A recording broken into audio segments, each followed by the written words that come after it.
Hello, hope everyone's doing well right now. Let's get into the topic analysis for the North Korea bill. This bill is essentially saying that the United States should make peace with North Korea and the two nations should have relations. I would also pause the video and take a minute to familiarize or refamiliarize yourself with the bill.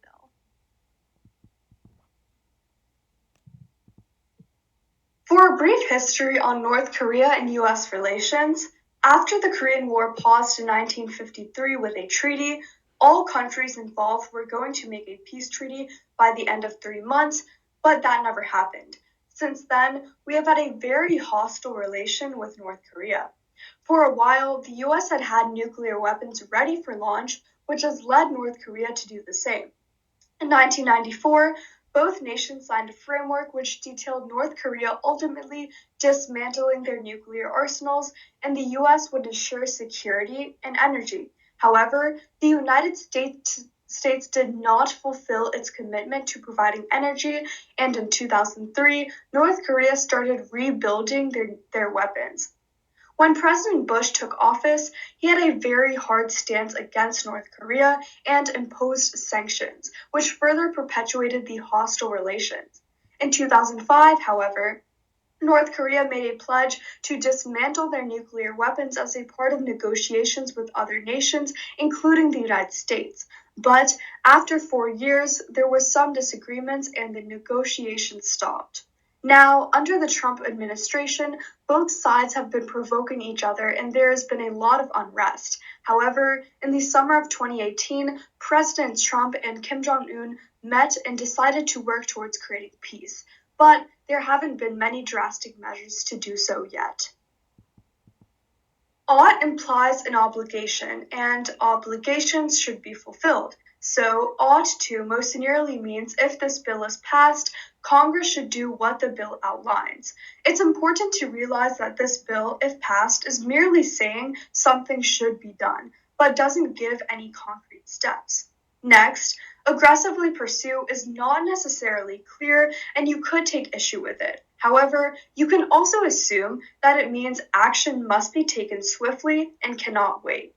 Lastly, diplomatic relations refers to A, having a representative in each other's nation, and B, being less hostile and more peaceful. And trade relations simply means trading with North Korea. A huge affirmative impact is peace. As North Korea holds an extensive nuclear arsenal, there are large concerns over whether they will, in time, use that on the United States, especially if things don't get better in the long run. Second, this definitely will require some research, but you can look into if there will be support by other nations, specifically other Asian nations. This will add another layer of uniqueness into your argument as you are considering international relations. Moreover, if you find evidence, you can talk about how better relations will ultimately lead to more peace. Lastly, you could make the case that if North Korea is our ally, or at least if we have relations with the state, that will increase our leverage in the area as we won't have any direct enemy. A lot of America's international pursuits have been to spread our ideology, and whether that's good or bad, one could argue a peace treaty with North Korea is antithetical to our ideology. You may ask, do we really want to accept a nation that has so many concerns with human rights, and that is so unaligned with what we stand for? One could argue that aligning ourselves with North Korea would taint the image of the United States or even send a message that we condone some of the things that the government there does. I find that this argument can be very impactful in the debate. Second, this bill is somewhat ambiguous in the sense that the only direct instructions it gives is to aggressively pursue diplomatic and trade relations. You can, for example, take issue with the term aggressively pursue as it may lead to further issues. With that positioning, you are agreeing we need a treaty with North Korea, but this bill is not it.